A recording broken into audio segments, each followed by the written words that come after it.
I'm joined now by Farrell. He's the senior reporter at the Kyiv Independent and co-author of the weekly newsletter War Notes. In his latest article, he argues that Russia is gearing up for a new phase of total war against Ukraine.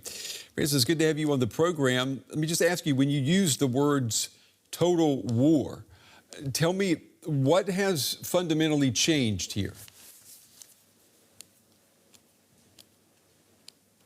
War comes from an image of the world wars of the 20th century, both World War I and World War II, where the Allies on one side and Germany and their allies on the other were basically seen as throwing everything they've got at this war, whether that was in terms of manpower, in terms of weaponry, and in terms of economy. And that means mobilizing one's own resources, but also targeting the resources of the other side, most famously in World War II, of course, with the strategic bombing of cities, of big factories, of anything, even just the country's economy that was seen as contributing to the war effort. And it also includes an idea of mass mobilization and conscription on both sides.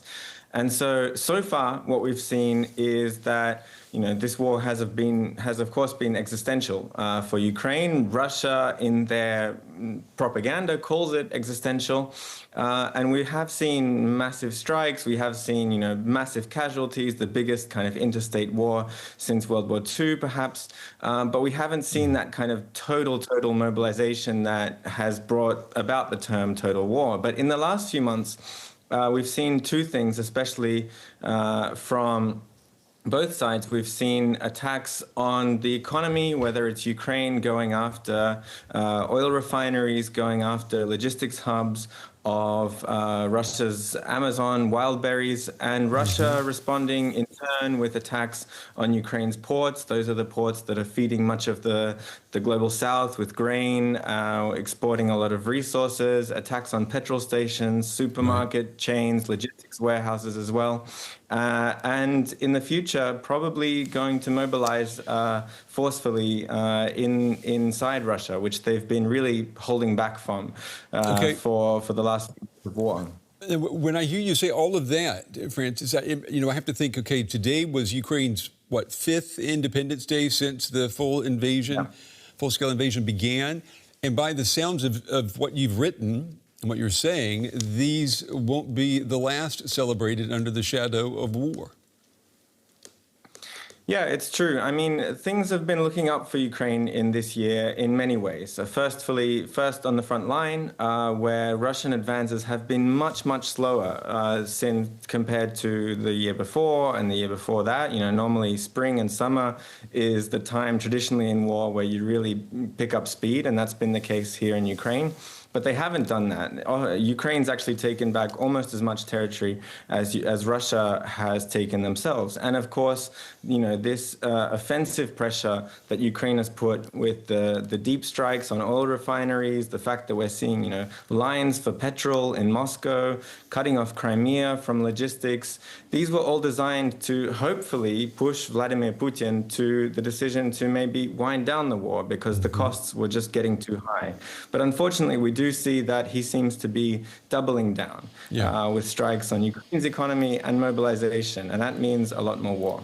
I mean, the Russian attacks, they're relentless, and President Zelenskyy, he is pleading for air defenses, more air defenses. The rate of civilian deaths are the highest that they've been since the start of the invasion back in 2022. I mean, do Ukrainians think that they can sustain this war effort? I think Ukrainians, whether it's the soldiers on the front line or the people in cities preparing for what is undoubtedly going to be a very difficult winter, they have been united with the understanding that the only alternative now is still the alternative that Russia is putting forward on the table with their minimal but really maximalist demands for peace, which is handing over territory and basically weakening Ukraine for the next Russian invasion, which could happen immediately or a year down the line. So that's basically capitulation.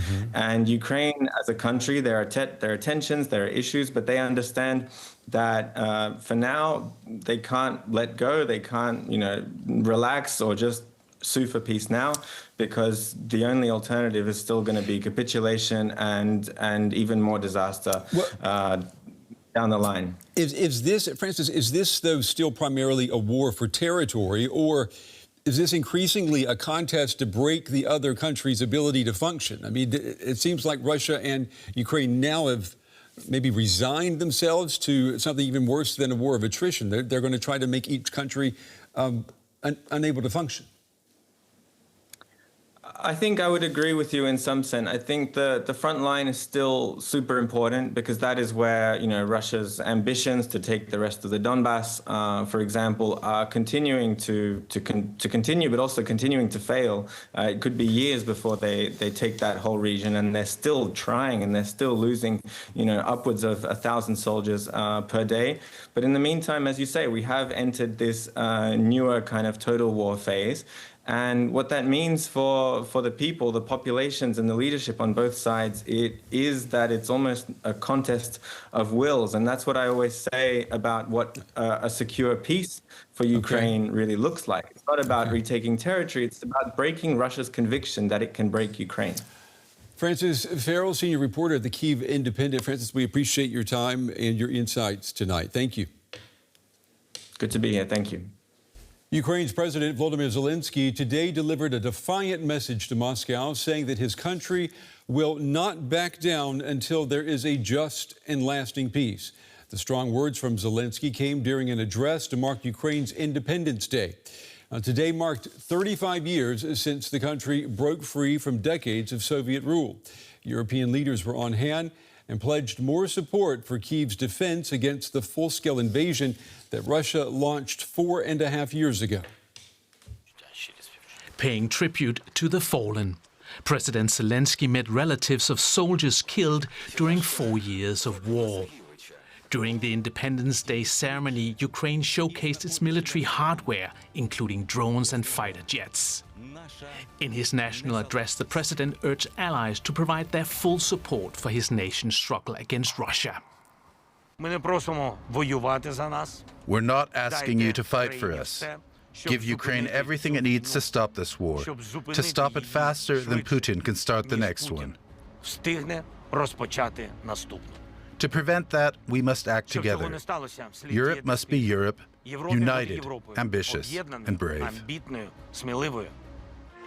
European countries sent high-ranking officials to Ukraine in recent days to show their support, including leaders from the Nordic and the Baltic countries. France and the UK have also stepped up their assistance, saying they would share technology to help Ukraine build long-range cruise missiles, a key topic at today's meeting of the Coalition of the Willing Allies, co-chaired by Britain's new Prime Minister, Andy Burnham. Despite Russia's outrageous threats to my country, we will continue our support for Ukraine's defence. I know you need more help to protect your skies and your civilians. I know how hard the winters have been and the need to be ready this year when the nights draw in. The Kremlin was quick to respond, saying the increased support will add fuel to the fire. The anniversary comes as more Russian attacks were reported overnight, including here in Odessa.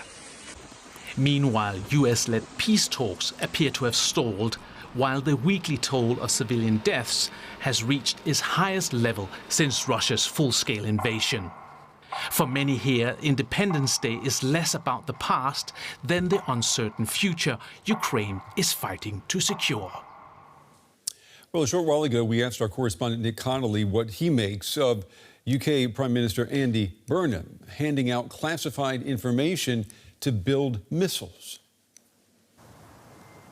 So this is about the Storm Shadow cruise missiles known as Scalp in France.